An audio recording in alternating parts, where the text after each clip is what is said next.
Good evening, everybody. Welcome to Rivalz Race Chat. Just got to get that last one in every time, don't you?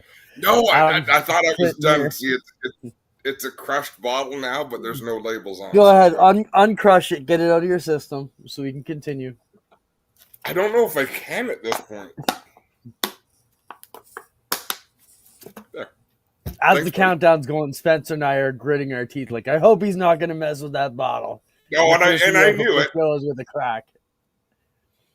While you were playing I with your bottle, I was looking at a chart here on Facebook, and it shows out of 300, I don't know how many people, but either way, do you know what the most uncommon birth date of the whole year is?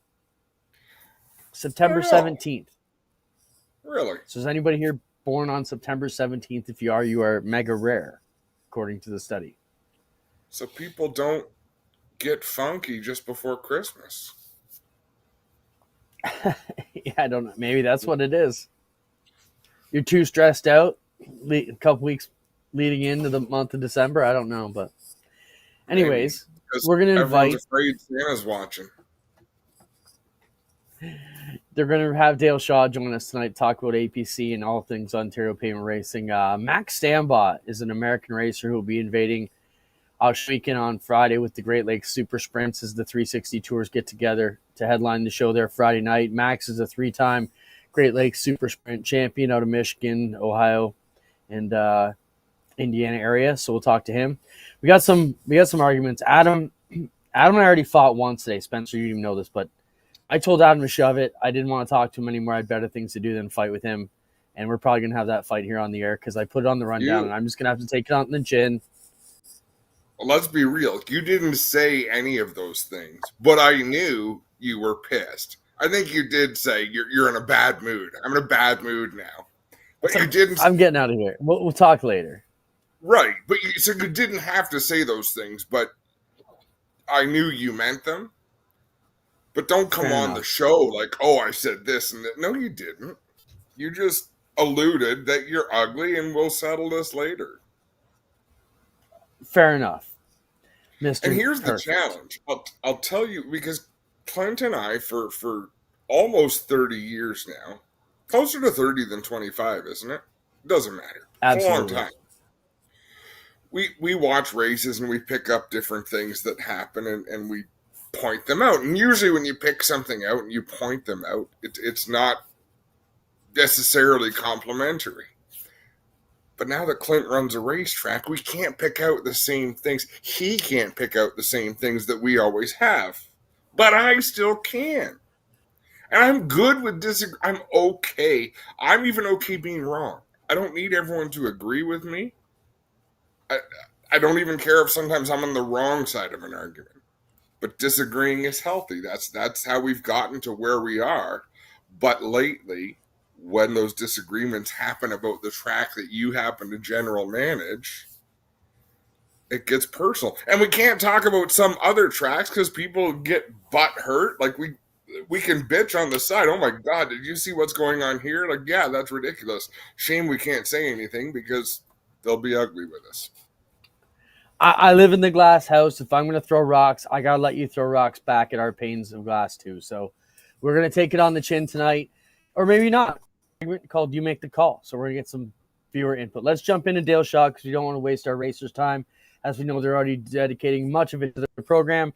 Dale's taking some time here to be with us tonight. Dale, you come into this weekend tied fourth in the points, 15 behind. It's still a total, potentially a championship that you can win in this deal with a few races to go. How do you feel about Sawa Beach on Saturday night? I feel good. I think we were pretty decent last time there. I think we struggled a little bit longer on. We spent a lot of time the last couple of weeks, thinking about changes and stuff. And we were talking today. I can't remember the last time APC went to two tracks, like the same track in a row, 2 races in a row. So it's kind of interesting for us, but feeling good, really excited. Thought we had a shot to win the last time we were there, and we just kind of fell off a bit in the long run. So should be a lot of fun this weekend. Dale, that's what I was going to bring up, is your comments to me that night after the race was, I thought I had the winning car. Mm-hmm. And then just every yellow got progressively worse. But those are strong words, right? Because you wouldn't throw that around just anywhere. I thought I had the winning car. What do you do? What if you go yellow free? Would you have had the winning car if it was caution free? And now for this weekend's race, how do you set up for that? Yeah, so it's interesting. The American Racer AR153s were on. I know a lot of Ricky Brooks races with the American Racer, the super late model stuff in the States, they're on them. And I listen to interviews and I listen to a lot of people who kind of have the same issues we've been having lately. And it's all about heat cycles of tires, and especially the long yellows. For some reason, we lose stagger and we tighten up. Obviously, tracks cool down and weather changes and whatnot. But, I guess we just have to start our balance more the other way and, set up our race cars to, for years, the theory behind racing is save the right rear tire, have drive off. But with the American Racers, the AR153s, you almost seem to have to keep turning the car more than anything. You have to focus on that. And it changes your mindset. It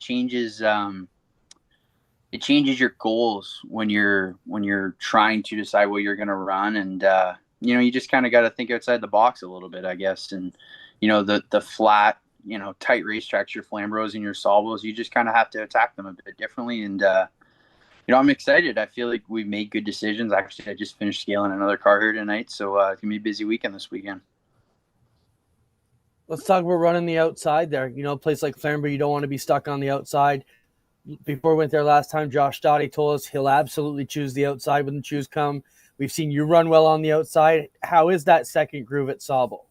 It's a lot of fun, man. It's funny. You look at Sauble Speedway and, from a mile away, it just looks like a Bowman Gray Stadium. Like it looks like a flat, one groove racetrack with a curb at the bottom, but just something about the way they designed the place with the way the shape of the curb, like especially if you can pinch the guy down on the bottom, you almost want to be in the second groove at times. And it makes a lot of fun, if you can find guys to race against that'll, race you with respect and won't just drive into the back of you, like seemed to happen a lot at the last Sauble race there. But you can race too wide as much as you want with the right guys. And I love Sauble, man. It's a blast. And I think I chose the outside almost every restart and probably going to do something similar to that again. Hey, before I get to my next question, Dale, I'm not really looking up. So you guys all have racing stuff and cool stuff in your backgrounds. All I have is a big TV on the wall, and I just watched your dad chasing down Ray Hughes in 1990 at the CNE on some YouTube videos. Yep. It's pretty cool to see. I'm actually watching some of the names and thinking about history. What year were you born? I was born in 94. So this collection behind me is in my basement, but I bought this house off of my parents. And this is actually my dad's car collection behind me. But yeah, I was born in 94. My memories of the Canadian Vintage Modifieds are mostly going with my grandfather to a few races. And then when I started racing myself, we didn't go to a ton. But yeah, all the stuff with my dad running that kind of stuff was before I was born. Do you go back and watch it at all? I have. Yeah, I have. My mom, I have a bunch of VHS tapes somewhere I haven't watched in years, but I have all kinds of tapes and stuff like that. And it's pretty cool. It's amazing how much racing's changed. But if you go and watch the Canadian Vintage Modifieds, like they still look the same from the outside, which is kind of cool because late models don't look anything like what they looked like in the 90s, right? So yeah, it is pretty cool.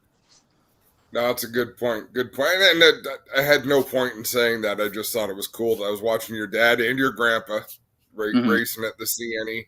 Cam wants to know, and hey, Cam, hope you're feeling good, buddy. He wants to know how it was for you bringing Jacob Sutcliffe in for a pro late last week.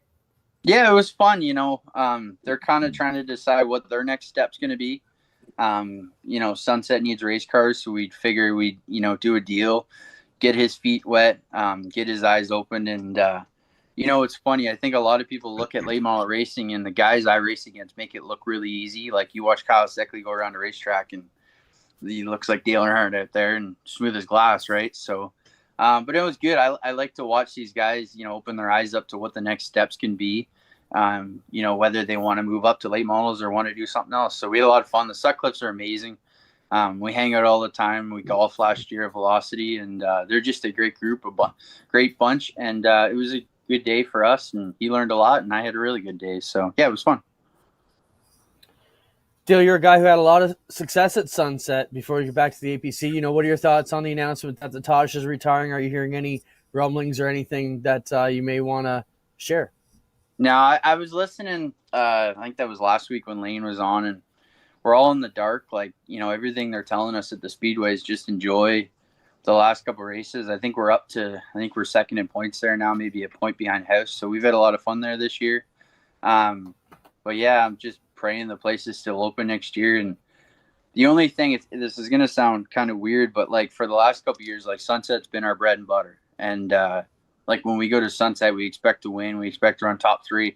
But now we're getting more competitive at these other racetracks. And it's kind of good because I don't know what the future is for Sunset. We're hoping and praying the place is open. And it's a lot of fun. And, the car I was working on tonight ran 5 or 6 races there this year, and it's barely got a tire mark on it. So it's a great racetrack, and just hoping and praying somebody takes over it, I guess. Right on. Why are you so good at Sunset, Dale? Like it's not any different than the other in terms of your family history, that sort of thing. There's nothing tying you to the place, but you just get around there. Yeah, so back when APC started, right around 2014-15, I struggled there the first 2-ish times I went there. And then we went and did a test, and I looked at it on Race Monitor the other day. I did like 120 laps on a Friday before an APC race, and I was the slowest car. And, just kind of figured out what you need to run good there. And it's a combination of our cars were good there. And then the driving style is a little different there. There's a lot of tire fall off there, which kind of fits my old man, go slow, save the tires kind of driving style.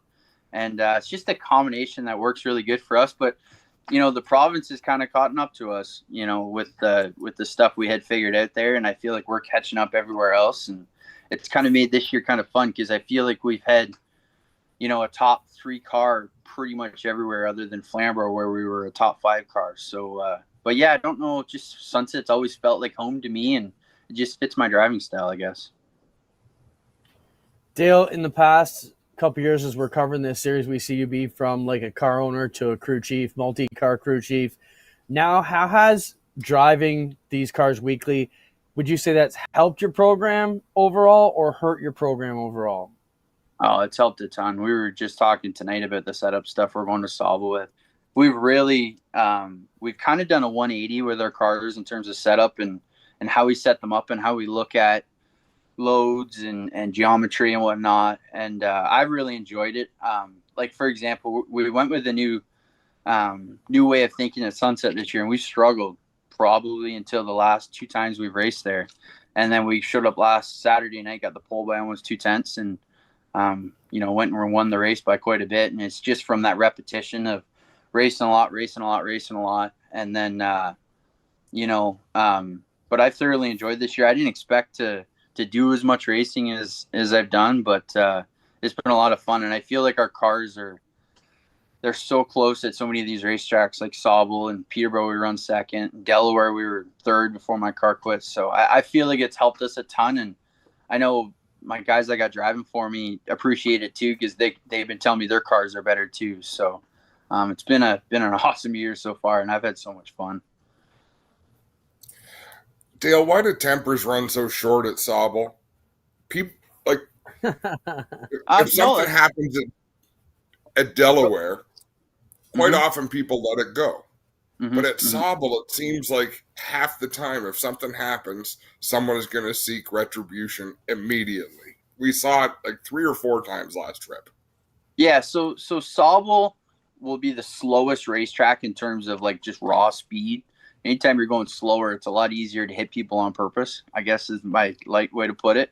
But Stambaugh is just tight confines. And honestly, like up until Stambaugh, this has probably been the cleanest APC tour I've ever been a part of. It's been awesome every week all year. Other than, getting into the wreck I was in Delaware, we barely put a mark on the car APC racing. And then, Stauble's just tight. For some reason, the guy who ran behind me most of the race decided my rear bumper didn't need to look the way it looked at the start of the night. But Stauble's fun. It's tight. It's tiny. And you don't have a lot of room to get off of each other. And, you can kind of rub and beat and bang at that place, and you can just keep going. Like, you don't lose your momentum, you don't get squirrely, and there's no tire fall off, so you can afford to kind of overdrive the car to do that. So it's like just a combination of all those things, and makes for a very interesting and fun night from my standpoint. Dale, I want to switch things up to the Great Canadian coming up at Delaware at the end of the year. A lot of money on the line. We're going to be there to cover it live as the season finale. Are you one of those guys who would try and finagle a super stock ride to go after the extra bonus money? I don't know. We talked about it. The thing is, like, so for us to run the 300, like, they're talking about, possibly live pit stops. They're talking about a 6-tire race again. I've never done the 300 before. I haven't run the last couple years when they've done it. There's so much that goes into that weekend in our planning and having enough people and stuff like that I don't know if I feel like if I tried to do some sort of super stock stuff, it would probably take away from my Saturday, I guess, just from like Friday nights is our planning, make sure we have everything we need, making sure everybody knows where they need to be and what time. So I don't know. Like, if somebody offers something for the Friday, I'd take it. I love super stocks. I ran a race. What would that have been? 5-6 years ago now in a super stock at Flamborough and ran second. It was a blast. But that car combination with the tire and the motor thing, it's the best car in Ontario to drive. It's a blast. I would take an opportunity in a nutshell. But where are they? What's that? Sorry. Where are they all? I agree with you. Just watching them is fun. Mm-hmm. Why is there not more? Because you spend the same amount of money you do to drive a Pro Late model, but you get paid a quarter to a third as much. Like, I don't get me wrong, the tracks are doing the best they can, and we're all doing the best we can right now with what everything costs, but everything costs the same to go super stock racing, but the pays are peanuts compared to Pro Late racing. So it just makes it makes it tough. Like, you guys look at the division from the outside and it looks like a step down division, but there's guys in that division guys like your Zardos and your Nagys that if they were in late models, they would be competing for wins too. And the two divisions are spending the same amount of money to race. So when you're racing for a quarter to a third as much, it just makes it tough to make the dollars and cents work. And the other thing is that division's come a long way. Those cars have advanced quite a bit in the last 3, 4, 5 years. So it's expensive to upgrade race cars and to move on to new technology and stuff like that. So just a combination of the way things are going right now, and it makes it tough for a division like that. Dale, help us sell some tickets. If fans maybe weren't thinking about going to Sauble on Saturday, why should they come out to that weekend? That's going to be awesome. We're going to have 3 race cars there this weekend, so I bet you're going to have probably 20, 22 Pro Late models all together. It's going to be an awesome show. I know there's a lot of guys that are still mad at each other over the last Sauble race. So I love Sauble. You're going to see side-by-side racing. Guarantee you the guy who leads the first lap is probably not going to lead the last lap. And hopefully you're going to see a Shaw Motorsports car in victory lane. That's the goal. Hey, Clint, before we say goodbye to Dale, let's get his take on that lap 1 crate sprint. I don't want to fight with you, Clint, because it's going to be boring. But I'll fight with Dale. That might be enjoyable. I missed all this. Dale, what happened? We're going to show you. We're going to show you. Run it, Spencer. So this is lap 1 of the crate race, going into turn 1, the first lap. Mm-hmm. Buddy spins, keeps a foot into it, keeps digging. All right, what are we fighting about? We didn't throw a yellow. Adam feels there should have been one. Oh man, that is scary. Like I went to Oswego for years, and helped Beagle in the pits and stuff. And to see a sprint car spin out, keep his foot into it, keep going. Like, I couldn't imagine watching a late model spin out in front of me. A, you don't have a clutch to push in a sprint car, so you don't have a choice. Like, you can't slow down, or you're going to stall out. And B, there's a car doing a 360 in front of you, plus a dust storm. I think guys who drive sprint cars are crazy to start with. I think they're, a little, but like my asphalt brain says throw a caution, but all the sprint car racing I've ever seen, especially on a wide racetrack like Oswego, you can just go around them. So roll again a couple more times, Spencer, while he talks. So here's my thought process while we're talking. When you start a field of 28 cars, and the car in 4th place spins out in the racing lane, Mm-hmm. Now, he wound up after his spin going up on the flat. To me, that's an instant yellow. Your brother almost went airborne.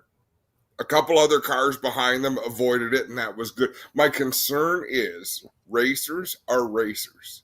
Mm-hmm. So if you think there's a chance they won't go yellow when you're seeing an accident in front of you, mm-hmm. you're going to keep your foot on the throttle until you see or hear yellow.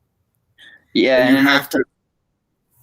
Sorry, I think, from the Oswego standpoint, you're Friday night, you're trying to get the show in. You've got 30, 40 race cars in every division. You guys are trying to keep the show going. Spent a lot of Fridays there. But I agree. I think that should be a yellow no matter. One thing you said there, Adam, you said the guy was running fourth. Anybody who spins out, it should be yellow, in my opinion. Because the worst thing you can do is tell people there's a chance there's going to be a wreck and you got to keep your foot in it and drive through it, because that's when people get hurt, when there's cars sitting on the racetrack and somebody at the back thinks they need to keep their foot into it in case they stay green. So I'm two sides again. Clint, I'm going to take your side here, Clint, for a minute, just for Dale's. The track did that last year. They said anytime a sprint car does a 360, they're going to throw yellow. And it was a bit of a nightmare because you had cars that were off on their own or get up off the banking on the flat, do a 360, keep going. I'm like, shit, we didn't need a yellow. So they did away with it. And now we're venturing in the other direction. And Dave Hunsinger will be mad at me because he doesn't like when I disagree, but he's doing a great job. The officiating crew is doing a great job. I still see certain things like this and think, okay, what should the rule of thumb be? So I kind of agree with you there, Dale. Clinton, now you've got to play the other side. Look, I'm not going to argue with what I've said all along, maintained since Friday. You know, Adam, I think you're taking this one more personal because your son got the worst of that deal. Oh, I didn't know. That's why you're extra butthurt about that. I was Connor super offended by that, by the way. Whatever. That never came up, but I was you are super focused on this all weekend because Connor took it in the ass on Friday. And I understand why Connor's mad, and I grasp why you're mad. But that's why you got your teeth in this bone and you're not letting go. Secondly, my brother was the first car right behind that, and he got screwed also. But it's a racing deal. You're racing luck, and I will defend it again. So play it. Here we are, real time. We go into one. Dave sees him go around as he reaches for his radio, and it's just put call, and we're rolling. We don't need the yellow. Everything keeps going. Everybody's safe. Everybody gets rolling. Now, did Connor and my brother in that outside lane have shit racing luck on turn one of lap one? Yeah, they did. Did anybody get hurt? Did anybody get screwed? It worked what out I'm saying well. about it did. That's why we didn't need the yellow, because it worked out well. Now, yeah, did my brother lift and was he pissed at the end of the night? The two people that were most mad at me was my nephew Connor and my brother Mikey. But I still stand behind the call that at that moment, everything straightened out. It got going. Yes, we could have re-racked, and we could have done it. So I have maintained all along since Friday that is a good non-call or a good call. Either way Dave had made that call, I could have stood behind it and been absolutely okay with it, like I am still today. I'm going to take a chance. I'm going to take a chance. Dale, react to that, because I think Dale will come up with the same thing that I come up with, but let's see. So I listen to a lot of the NASCAR podcasts, and they talk about what's a yellow and what isn't a yellow. And my opinion on a yellow flag is it's not an entertainment flag. It's a safety flag. So if you have a car who has spun in front of the field, could be sitting backwards, could have hit the brakes, whatever, I think as soon as a car goes around, there should be a yellow, because I see a lot of cars get wrecked from people keeping their foot into it, driving through it. I've been sitting here thinking about this. I 100% think that should have been a yellow. That's my standpoint on it. And see, I'll go back. Clint, I'm good either way. Like, I'm good on both sides, because you're right. Nothing bad happened.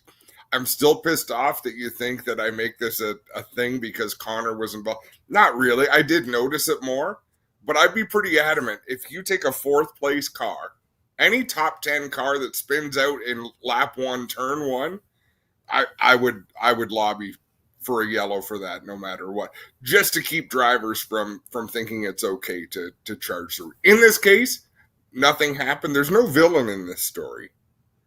Could you imagine Could you imagine in the APC race at Sauble if the fourth place car spun out, did a 360 and kept going, and they let it go green on asphalt? The Twitter would lose their mind over that.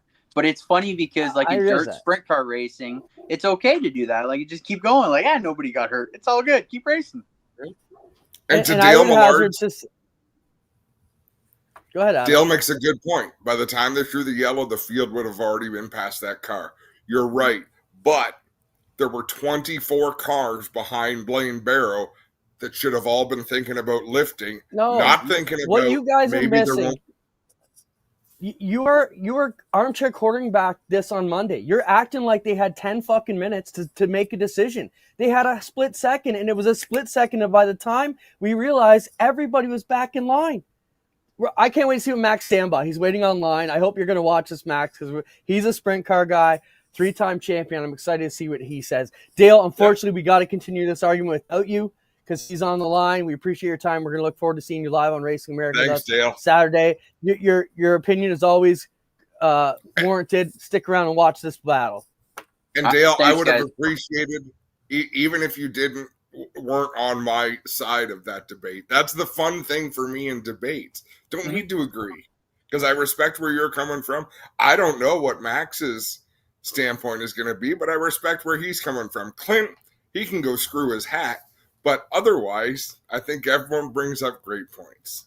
All right, guys. I'm going to go get back to work. I'll talk to you guys later, okay? Thanks, Dale. See you, bud. Let's bring Max Stambaugh, 3-time and defending reigning GLSS champion, Great Lakes Super Sprint champion. Max, can you hear us? Are you here with us tonight? How's it going? Yeah. You got a copy? We got you. Man. Thanks for joining us. Hey, so did you see the clip we're fighting about here? I did. I just turned it on and saw it. Pretty interesting. All right, let's run a couple more times. What do you think we should have done? Should we have this is our crate sprints, lap 1, turn 1? Should we have thrown a yellow here? Is that real-time speed, Spencer? It seems slow. I don't want to start anything. I'll just agree with he did spin. So, I guess that's what I would go with. So he's fun, but should there have been a yellow? That's a tough call. He keeps going. That's a judgment call, really, in my opinion. The tracks, that's a rule that, different tracks or series do different things. Some guys say like a blend rule, yellow spin out, keep going, you're fine. And some tracks say, hey, you spin out, yellow's coming out, you're going to the tail. Yeah, that's a good point. There's a lot more. Sorry, Clint. We had a lot of shitty yellows where we were, because last year we said if a sprint car gets behind or gets turned around, we are throwing the yellow. They're up out of the flats. We're just, it seemed like it. So not picking on a race director, but we appreciate you jumping into it. You're coming into Friday at Oshweekend, but let me start by saying the GLSS officials are going to be running the show. You're not going to be up against any funky Canadian exchange rules or nothing like that. So your guys will be behind the deal, managing it. How do you feel about Oshweekend, Max? It's a place you've been to a little bit. What's your thoughts coming back to the Big O for an actual tour race this time? In the past, it's just been invitationals, but this is a points race on your championship tour this year. Yeah, I mean, anytime we get to come to Oshweekend is really neat. For Barry to get us in with you guys up there, and that place it's like a mini Eldora, man. It's super nice, and I really like coming up there. Looking forward to this week. I got up there earlier this summer in my family car and, just kind of been working on with what I'm doing. And then, some of you guys in Canada come down to Eldora and had a really good showing at Eldora. So I'm excited for, our guys to come up with you guys and hopefully put on a good show.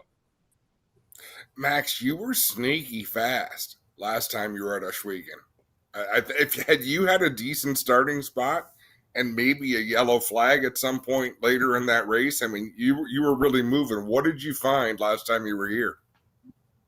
We struggled, there early in qualifying, just me not being there in a while. And I felt like I kind of hit a tough heat race group with Turner and the 12 car and Sheridan, so we just kind of like battled and just went back to the basics later in the night. And paid off. Our car was really good, but definitely was happy with how we ran. and even more excited to be there in the 71. We talk about this tire. Our guys are finally coming around off this old HTC to the new plated medium one that you guys have been on, or the medium one, let's say, for your purposes. How's that going to change the racing between, I guess, the Oswegan Canadians and, we call you guys kind of from the West, from we are? Yeah, it's going to be interesting. I think you guys, your guys' drivers really have the HTC tire figured out. When I was up there, I felt like, back in the day with Horseman's backup car and the times I've been good there, we had a package for that tire, and this tire is different. But your guys are pretty sharp, and I think it's going to be a really good race Friday. How many cars do you expect to cross the border for it? Like, how many cars will GLSS bring up, do you think?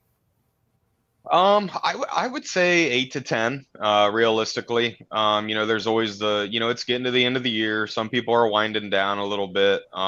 Me personally, I want to come up again, a week before the Nationals.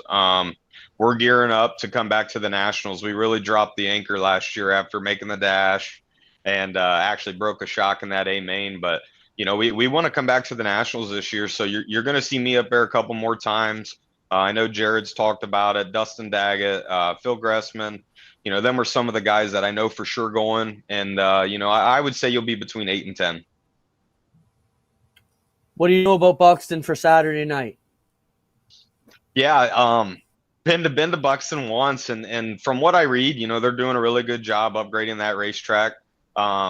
Looking forward to getting back there. Hope it's a pretty good surface for us to put on a good show for the fans. And like you said, going to Buxton is unique because nobody races on it a whole lot, right? So at least sprint car guys. So you never know what you're going to get. I wish it was 2 days at Oswegan, but we'll have to wait a couple weeks for that.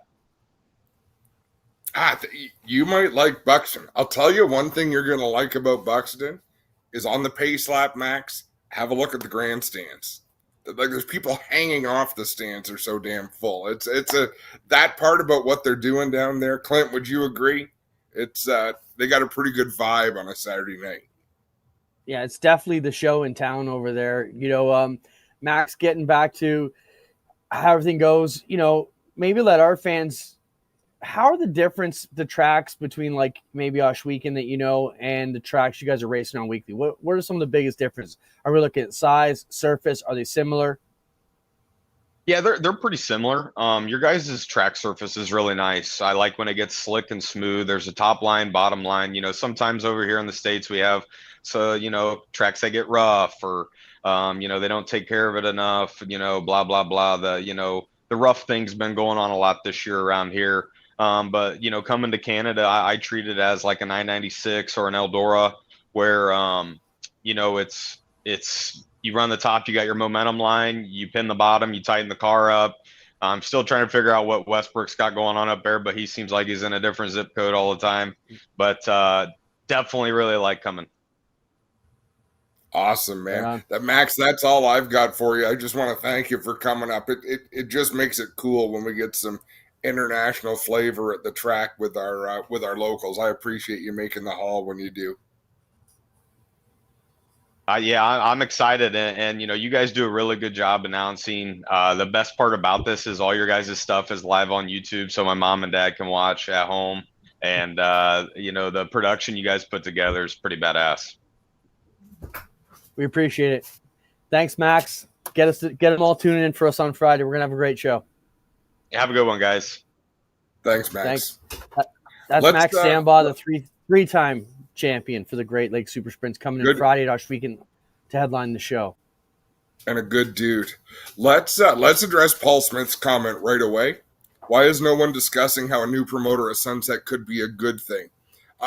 And Paul, you're totally right. I think the reason is because there's no news coming out of the track. Because people know that track is not going to be a racetrack for a lot of more years. There are plans there for other things. I think people are just showing the respect that Brian and Sandra Todish deserve and letting them get through their final year. And then we'll talk about a new promoter, if there is one, and what that might bring to the racing scene. But I think To do it now would be a little bit irresponsible because there's one, nothing has been announced, and two, um, you don't want to bury someone before they're gone.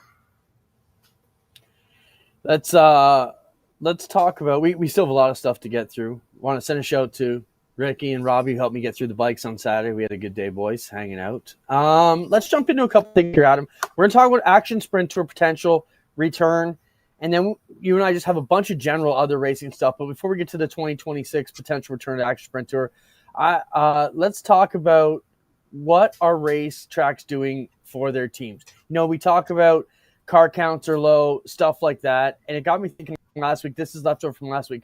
What are racetracks doing for their teams? Let's talk about some things that Oshweekend does for their teams. Kind of, we may be blowing our own horn here a little bit, but show it, Spencer. So this is stuff that we do at Oshweekend for our teams. We have a great point fund, solid race payouts weekly, no membership fees, TV and stream coverage. We gave away $28,000 in sponsor passes so they can invite their sponsors this month. Driver free pass, you got perfect attendance. We try to have a professionally run show. We try to have solid tech, try to fish in a timely manner, try to be fan friendly, make sure it's family and crew affordability, meaning it's not $60 for every crew member and, $50 for mom to get in the front gate. Try to be efficient with good officiating. So those are all things we're trying to do. And I think a lot of these racetracks need to look at what type of programs are they putting together to entice people to come race at their track. The days of just opening the gates and expecting people to show up are over. And what also pisses me off about Oshweekend, you say, well, Glenn's got money. We have a great team that works hard to make sure those things don't cost Glenn money or they're part of the financial thing. So, anything you want to add to that, Adam? It was just left over from last week's discussion. No, I don't really, because you did a good job. I'm just looking up, where's Max Stambaugh from? I don't remember his hometown. And how far is that to Oshweekend?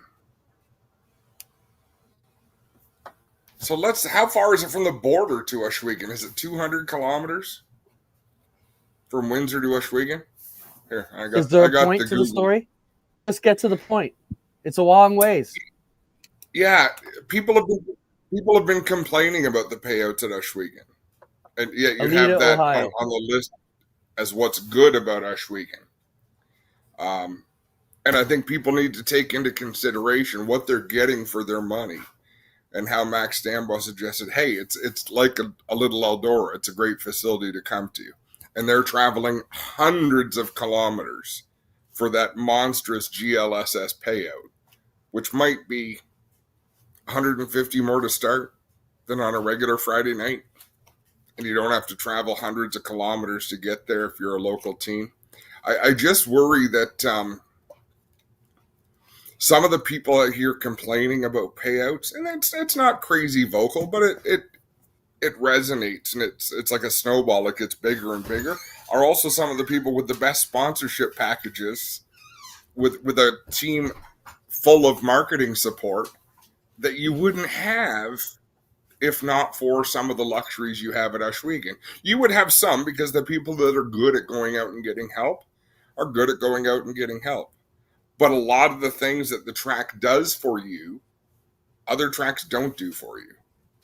And you can't sell it for as much as you are right now. And the sky is the limit, and keep on going. So be cautious. It's one thing to lobby for better payout. It's another thing to bitch about payout and talk about how hard done by you are. Because it's very easy to be invited to not come back. The same guys who are probably bitching in that manner are the same guys who are bitching the track is brown, we have to turn left, and it's in an oval. They complain about everything. And I could name names here one week, and same complainers complain about everything.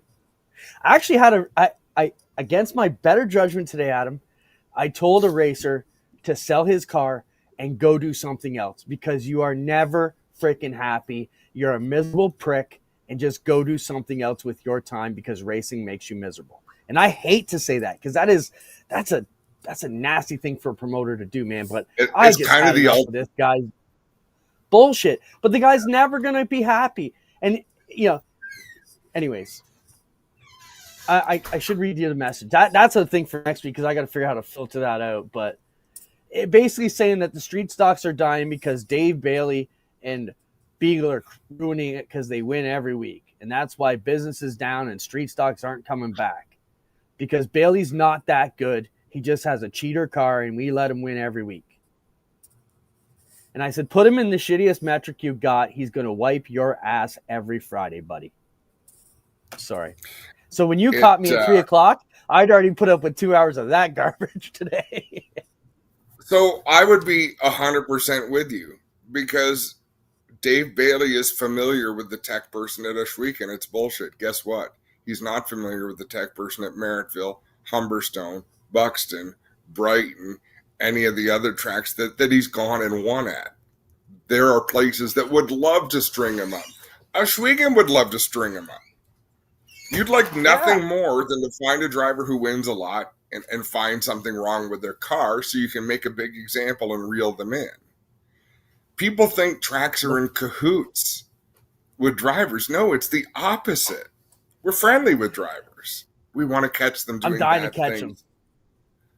I love catching. So we need to catch some.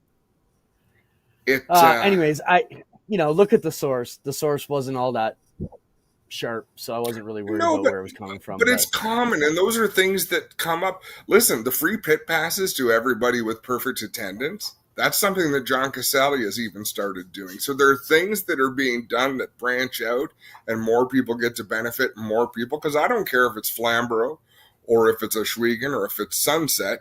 The racing community is better when people are encouraged to show up every night. Mike Iverson hasn't paid to get into Ohsweken since the 90s. That's true. That's a good point. Since the 1990s. The thing is, you need to put programs together. You need to do more things to entice your drivers to come out. You can't just open the gate and be mad that they're not showing up anymore. You got to work that deal. Speaking of working that deal, we talked about Action Sprint Tour. It was on for about 4 years, a great series for the crate sprints here in Ontario. We parked it. Car counts were a little bit down. It got, the stress I carried for that, trying to put that whole thing together. Well, but I think it's warranted, and we talked about bringing it back. And I talked to you about saying, we're trying to put some pieces together. Should we wait until we have a polished bomb to drop, or do we talk it out? And, of course, you said, let's talk it out. So we're going to talk it out. It's more fun to I want to talk to someone who dropped Crown Victorias earlier on, but we'll make that the next conversation. But yeah, the Action Sprint Tour coming back, I think, is a phenomenal idea. The way you're talking about putting some money to it, I think is amazing. Yeah, so crate sprints, here's what we've been talking about. Nothing's a set deal yet. We still got to find a bunch of money, but there has been discussion about bringing it back. And what becomes different for me, Adam, personally, is back then, I was going to these track owners and asking them to put these races on for us, meaning I was responsible for the car count to make sure they had these, just make sure it was run all together the way it should be, I guess is the best way to put it. Now, this new calendar we're working on are races that are already happening, so we would just string them all together in a bit of a tour with a point fund. So show the potential schedule, Spencer, we've been working on. These are potential dates, and these are working off what we had this year. So Ohsweken, July 10th, next year would be our summer sprint showcase based on what we had this year. Can-Am Brockville always have that weekend when we have powwow close at Ohsweken, so that's a good weekend for the guys to go down there. Buxton, do we work Buxton in, Buxton out? That's something we have to work out with our drivers. Obviously looking at all the sprint events that happen there this year to see how that fits in. Brighton has Labor Day weekend, one of those nights. And then we get back to Ohsweken for the Nationals weekend, and then Merrittville would close things out in October. So it's 7 races there, Adam. But the point fund is, let's look at the payouts first, Spencer. The weekly payouts, we would try and get our tour payouts. We try to get it to $1,200 to start, $175 to take the green, which is up over, we're right now at $1,000 and $150. So a bit of an increased purse for the crates on the tour. And then the point fund, Adam, that's the unique idea. We're going to try and raise, 15, 16,000. I think 16 is the number. If we could give a champion $1,000 bonus, but then the idea, and this is where it gets kind of unique, with travel costs and tire costs and everything the way they are now, let's split the money evenly among all the drivers that have perfect attendance at all 7 or 8 events. What's your thoughts on that? I think that's a great idea. No, it costs everyone the same to try to get to the races, sort of. So if you had let's see, 15 teams had perfect attendance, that'd be $1,000 bonus for each team at the end of 7 races. When you divide that up, you take that, the divided portion, add that to your start money. You're over 300 Canadian for every start, which I think would help the crate guys out. It also helps build the crates in the East, I think, because there's a lot of Brockville, Can-Am drivers in the East who are maybe, sportsmen or modified guys looking at the tour, don't want to give up their sportsman modified where they have potential to run 50, 60 race a year for only potential to run 10 to 12. This gives them another 8 or so with purpose that they could go out to. So, you never know what could happen here. We do have irons in the fire for sponsorship money. So I think you could see the Action Sprint Tour return in a bit of a different capacity, Adam. And I must be crazy by even putting those rocks in my backpack again. But I think, that's one of the things we've been talking about over the past couple of weeks. And really Henry from Brockville is the one who's pushing me to get it going. But I don't know. Trying to work on it. So we'll see where that goes. Yeah, it's crazy to think about doing it, but it's the right kind of crazy, Clinton. I think it's the most attainable division for anybody wanting to go sprint car racing. For anyone wanting I know to why go the crate traveling, teams want it. I understand why the crate teams want it. I don't understand why I want it, I guess is the statement to make. All right. Tell complete stories, Adam, before we have some fun with some Burger Barn Viz this week. The best call ever still coming. That's a video. It's good when we both share it to the dump account simultaneously. And we both agree. Yeah. All right. Okay, Henry just promotes the place. Paul Kirkland is the track owner. Paul and Cheryl. Yeah, it's true, Cam. You can never stop working. We've been pushing at this deal. Oh, I'm getting tired though, pushing uphill. Okay. Tell complete stories, Adam. Give us a synopsis of that. That was your statement today. I'm going to pick on him by name because I love him and he's okay with it. But Chaz, the Chaz, long live the Chaz. Call you what you want, buddy, but sometimes you tell stories. You're 5 chapters in. I don't know what the hell you're talking about. You're saying passionate things about names and people. I don't even know who the names and the people are. I'm like, God, I wish I knew what he was talking about. I'm assuming this is sprint car racing because that's all he really does, but the rant goes on, and people get carried away doing that. Oh, something big's going to happen today. Well, yeah, I mean, they could forget to charge me for my Dairy Queen sundae. That's something big that could happen today. Be more specific. Clickbait is annoying, but incomplete stories are even more annoying. If you've got something to say it and spread it. That's how we share news. It was just an annoyance I had. I don't like being left out of an inside joke. Or, the other thing is potential news tomorrow. Big story, but not saying nothing right now. Then just shut up altogether, right? Until we're ready to go. So, I don't know. Yeah, I'm in the same boat. I wonder how many people watch this show and wonder what the hell they talk. I know Dad does. He comes down and he's like, who's this guy? What was that guy? And I'm like, this is kind of an inside deal. But like you and I talked about today, whether you watch Howard Stern or Pat McAfee or any of those type of shows, they've got inside jokes. Hopefully you can still follow them enough till you catch up with us. But you have to make the inside joke not the main joke of the story, right? A couple inside jokes here and there. It rewards the people that watch every day, listen every day, and like, oh, haha, I can get. But you still have to be able to make your main audience laugh. A few comments about this crate tour coming in. Talking about why Can-Am with the border. Yeah, Can-Am or nothing. I mean, we need every track. The whole reason we're doing it is to get Can-Am on board to build this thing up, and with Brockville, Can-Am down in the east. Ohsweken doesn't need it. We don't need it around here. Merrittville doesn't need it. But I think, the other thing, Adam, that I'm adamant about is 100% attendance. You're not getting a payout if you show up to 80% of them. It's 100% support. Yeah. You can still race it, but you're not going to get point fund money. You can choose and go to any races you want. but the reward of a points fund is in going to all of them. Yeah, the question comes in about Cornwall.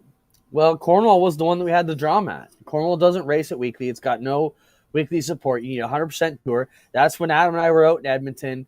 Our staff couldn't make it. Our tech couldn't make it. 13 cars were showing up. That was the start of the end of the old Action Sprint Tour. And then we got 2 races at Maryville at 16 cars. And let me be very clear to the crate teams out there. If we do this again and we can't pull 3 heats of 6, meaning 18 cars at every tour, I'm done with tours forever for the crates. I'm not screwing around with 14 cars. How can we do that? All we do is sit here and throw stones at everybody who's got shitty car counts. I'll be damned if I'm going to tow a shitty car count around this province. It's just not happening. So you guys want it, you better support it, or we're not doing it. So I don't think Cornwall really fits in, and I love Raymond. He's a great partner, even though I don't do much business with Raymond. Called me yesterday to talk about 410s and where we're going with the Outlaws and potential and stuff like that. I appreciate Raymond, but I just don't think this tour is ready to go to Cornwall yet with the support it would need. And just to finish that thought, Adam, we send them down there to Can-Am and Brockville on last weekend in July. I think 3 days is too much to send them to Cornwall with no holiday Monday. It won't fly. So unfortunately, I think Cornwall is out until we get a bit stronger in the East. Well, yeah, and it's a moving target, right? Like, as things grow, it'd be nice to see a field as big as, 24 cars show up at Brockville every week. That you can have a lot more conversations because you're sharing a lot more cars. Since we opened up the door, we can open it up fully. Henry at Brockville asked me, why not have the championship at Brockville's Fall Nationals? And here's my concern, Adam, because that's very late in the year. Brockville's a tough place to race. It's way out of the heart of where most of the cars are. And I feel with it being the last race on the tour, if you don't have any potential in that fight no more, we're going to end up with egg on our face with 9 cars at that last race at Brockville. I think you put it in the middle of the summer, you still got guys with potential to make the money. They're going to support it more. I just don't feel Brockville at the end. And it's nothing against their race because it's been a huge staple on the dirt motorsport side. For this tour, it just doesn't fit for the finale. So that's where we're at.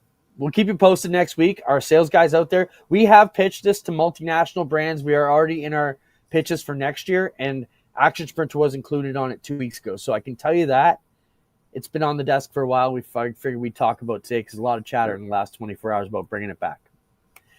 Adam, Sunset invites the Full Throttle Motor Speedway class for their last dance weekend in September. You also mentioned that. It was kind of a promotional idea, which caught me by surprise because no pavement tracks run street stocks anymore. Yeah. And if you can get a classic there. Yeah, but like to tow across, man, that's interesting thinking. But you want to put as many cars in the pits as you can. I wish we were still in a time when there was Thunderstock classes that were like bone stocks where there's 40 or 50 of them that would show up to a track on a given weekend. But Varney is something special, and I don't think you can take Varney shouldn't be able to leave the county. I mean, I've been to Varney. Like there's it's awesome racetrack. It's a special when I saw place. that, do our street stocks meet those rules? And could a Dave Bailey or a Ryan Beagle or a Mike Klazinka show up there with the right tires and give it a go? That'd be awesome. We're off that Dave weekend. Bailey's car. Oh man, get up there! Like everybody at Ashweekend. This was the NASCAR race weekend where we go to Montmagny. So there's no Applefest is the following weekend. I think Maryville's probably got a regular night, but no, actually they're done their points by then too, if I'm not mistaken. Everybody register for Varney right now. Register your Varney street stocks. Oh, so good point. So register as a Varney car, and that will grandfather you into the Sunset race. I see the logic there. It has to. It has to. Cam says it's on Friday. And the first Friday with nothing to do. So now you got something to do. But that illustrates the challenge of not having common rules. To invite a division that only races at one track, like you have really pinpointed an audience that you're trying to draw from. Hope it works out for them. All right. The best call ever. We're down to some fun stuff now. Adam, you and I both shared this. This is just announcing at What's Kyle and Denny? It's a couple of videos where they talk about situations going on. You want to do that first before we have fun? No, we got to do the best call ever because it's going to be hard. We got to shut up for the duration. The sound has to be up, Spencer, because this announcer earned his pay for a whole season calling this one incident. I'm going to get a Pepsi. Bounce Roll it down, roll it over, come to a stop. Fuel's coming out, pieces on the racetrack.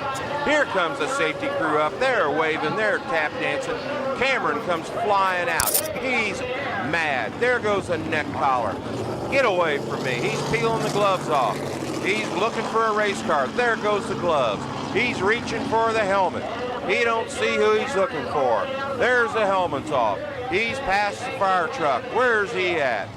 He's headed for the fence. Here he goes. Cameron to the fence. Can he clear it?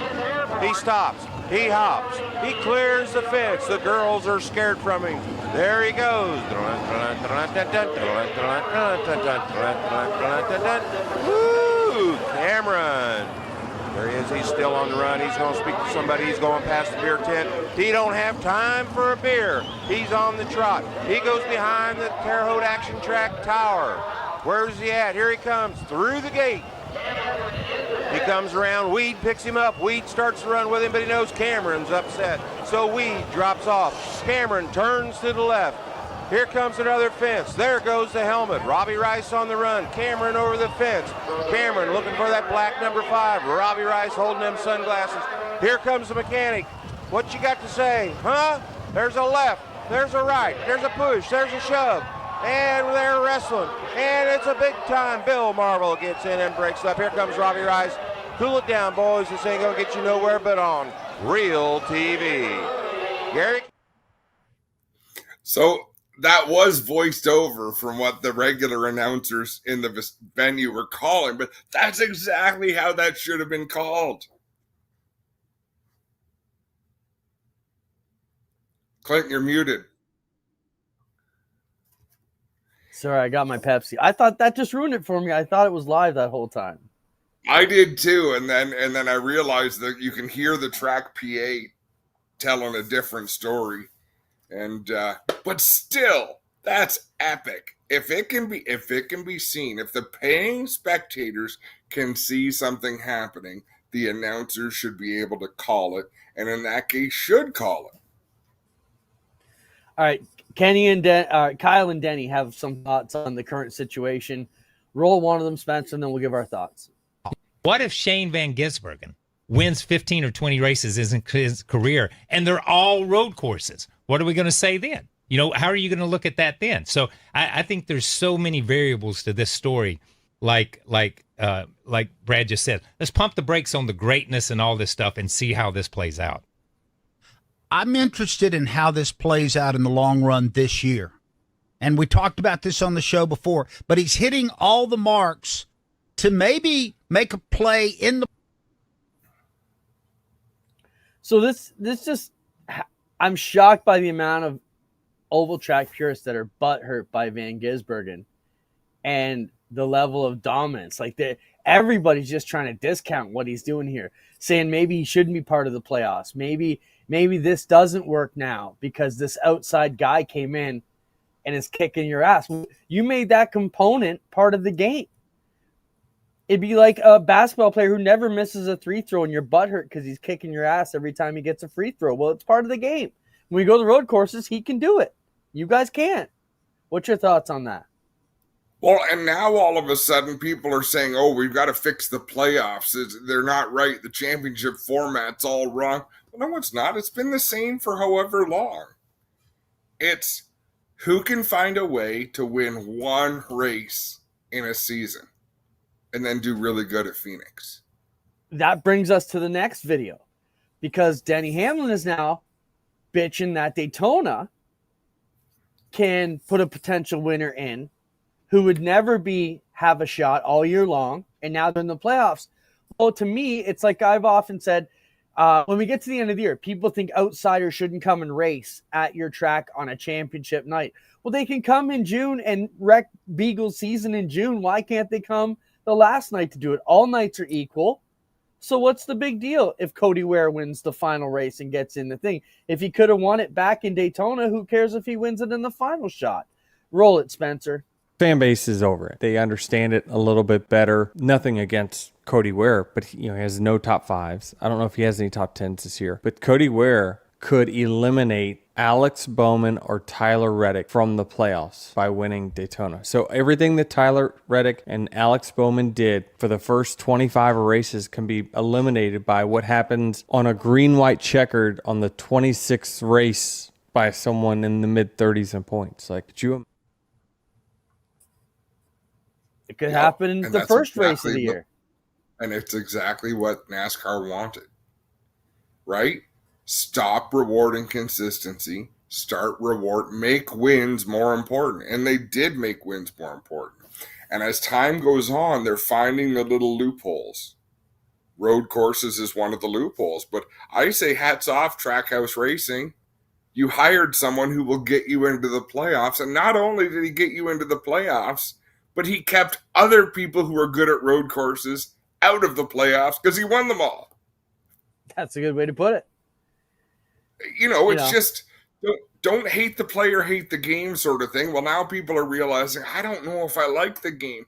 Well, no, it's so bastardized, but it's good for ratings.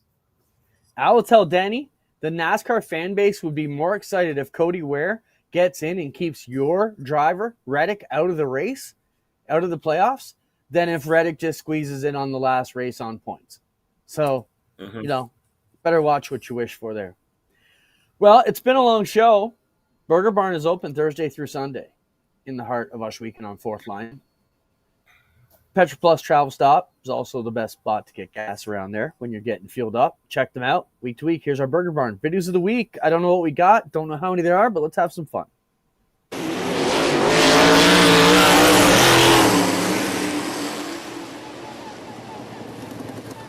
This is why I like this, Adam. Look at in the old style, we just kept the cameras live and ran right up. Imagine Jack and I doing this with this angle. Yeah, well, no, because Jack is young and fit. He can keep it up. Look at that thing right down in the pit, and he's already out.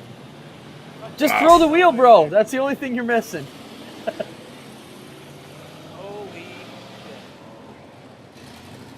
Holy shit is right.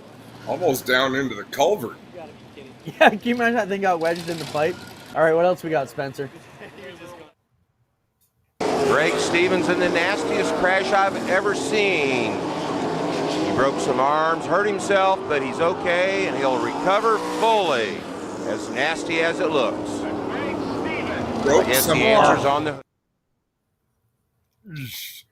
Yeah, that's why we don't do the topless wing at Ushweekend, topless sprints at Ushweekend. Remind me to talk about that. I don't even know if I should talk about it. It's so good. Let's just say one of our insiders at Ushweekend stumbled upon one of the topless sprints around at a community event. And that guy had nothing good to say about me and Glenn, which I love because Glenn sponsors their tour. And it was reported right back to the boss. So, he had no idea who he was talking to and filled up a bag of shit that he's going to have to eat now. And I just love it. And to you guys, if we want to run topless sprints, we got 60 in our pits. We would just take the wings off. We don't need that tour. All right, let's go. That's my dig for the week. Keep them coming, Spence. Oh, this is a big story, Adam. This is an LS-based sprint car. This got sent to me a lot. There is talk in this region about getting the LS engine platform into both Thunderstocks, potentially sportsman cars, and 360 sprints. They're telling me they can make an LS engine for $20,000 around that. That's a 15K US sprint motor that they're saying would compete with the 360s as they are right now as opposed to the 80,000 US motors that some of our teams are running right now. So I think there's a few things like that I can tell you SOS is on it. There's an engine shop or two talking about it. It is coming down the pipe, an LS package. And I already had some of the crate teams say, hey, we would definitely get behind that and want to be in that. So I think you could see that coming down here with getting away from the pure 360 engines to a 360, kind of like, I guess, Dirt did with the Wagner motors like Merrittville, where Glenn still could run his open ERD 358 motor, or Matt Williams or Lindbergh could, but the Wagners are on a platform they can compete with it for a lot less money.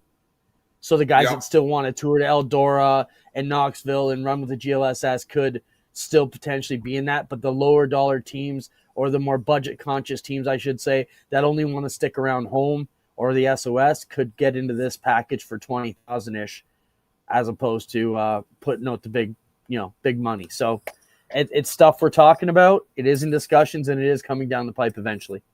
So roll with it.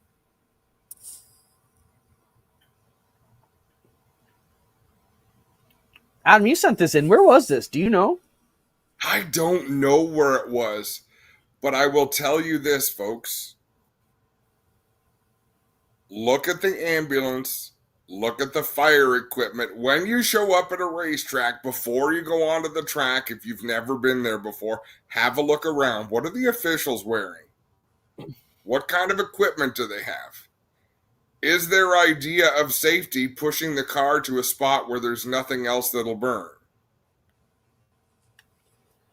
Yeah, and then, I mean, this is sped up too. So this went on twice as long as we've seen already, if not more. 5 minutes this goes on. Yeah, it's just scary. You know, and thankfully the driver is not in the car. Yes. You know, it's just ugly to have to witness. All right, so scary. No, we know it's bad. We know they're unprepared. Before we get much further, I'm going to send a shout out to Barry, Marlo, and everybody from the GLSS who tuned in tonight. I know they shared this link. I know they're still getting comments on these videos. So Barry and your crew, we appreciate it. We're super looking forward to you guys coming in, and hopefully you guys enjoy the sprint car chat we've got going on here tonight. Sprint car. What are these two assholes talking about? We're going to race with them. Yeah, that's why I told Max, don't worry if you didn't like the call on Friday. Your guys are running the program, not us, on Friday. All right, let's jump in. What else we got, Spencer? Oh, yeah. I think this was this weekend. Do you see this, Adam? No, I didn't, but He climbed up. They had to grow a caution in the race to get him down. So he interrupted the NASCAR race. And they put caution tape up. He wouldn't come down till they went yellow. That would be quite a view. Dale. Praise Dale, raise hail. What else? Oh, look at this. Dirt road course pattern. Oh, that's the coolest thing ever. Like if you took Flamborough and made it dirt. It's almost the same configuration as Flamborough, right? It's got some similarities. All right, keep them rolling, Spence. How many more we got? Last one.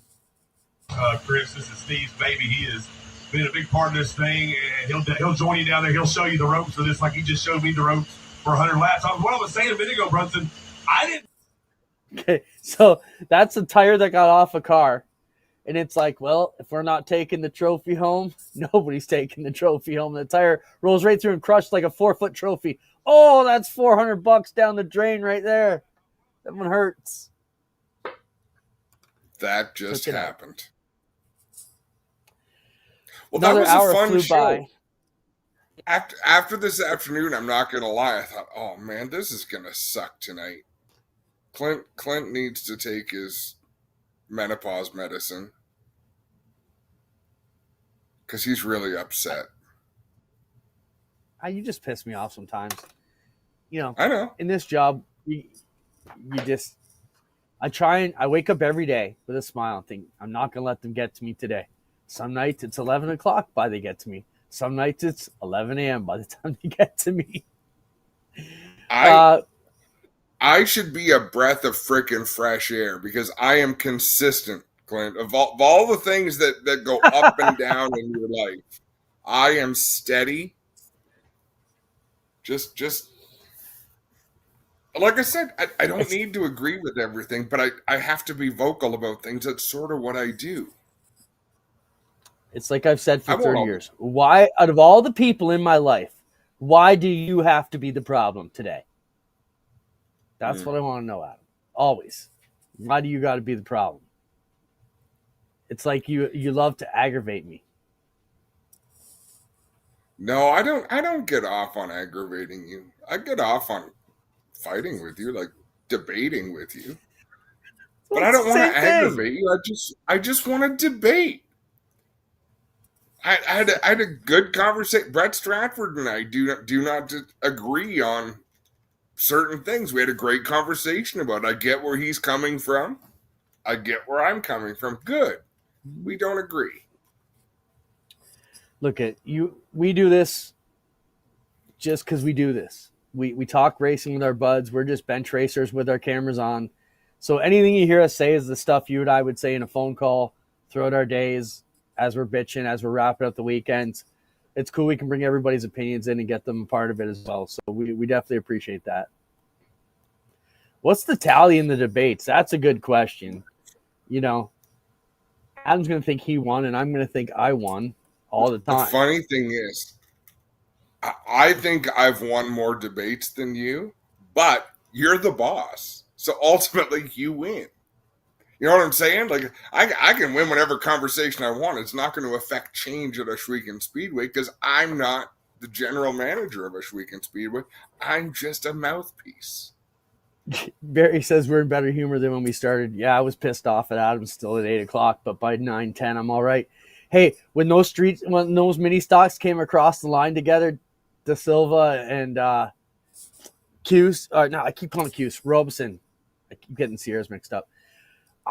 I knew it right away. My phone starts blowing up with finish line debate again, and that was the instant I'm like, thank God we don't have a debate. We don't have a finish line, because if it was off, it would just be hell. You're welcome to it, Barry. Barry sent me a text, says he can get along with you because he loves to argue. You guys would be a good argument. Similar statue. Some of them are good. But some of them were on the same. Sometimes we're just on the same page. Like you said, how about a $15,000 points fund for Action Sprinter? I wanted to call it All Stars. Action Sprint Tour. We're going to split it evenly amongst everybody. Absolutely, that's awesome. Not I want to put it all to the winner. 15,000 to the winner. No, that'd be terrible. Spread it out. Spread the love. Make it a good business plan. See, we agree on a lot of things.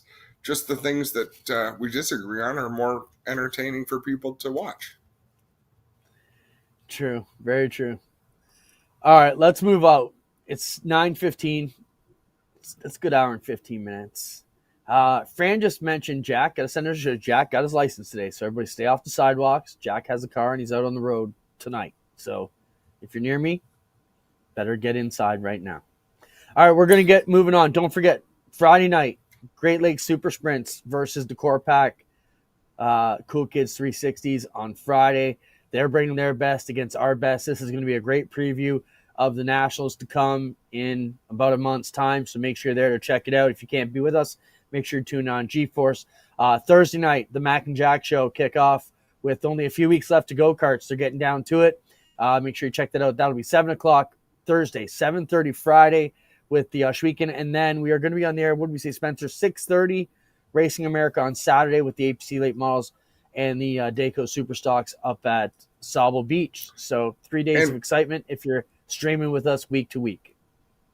I think they've rescheduled a big bone stock race for Sauble Saturday night as well. I think that'll be a blast. It'd be great to see a bunch of bone stock show up there and duke it out.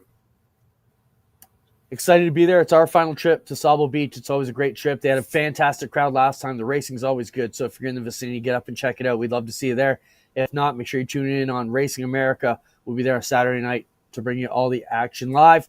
Once again, welcome all the Americans coming over to see us on Friday. We'll see you around. It's going to be a great show.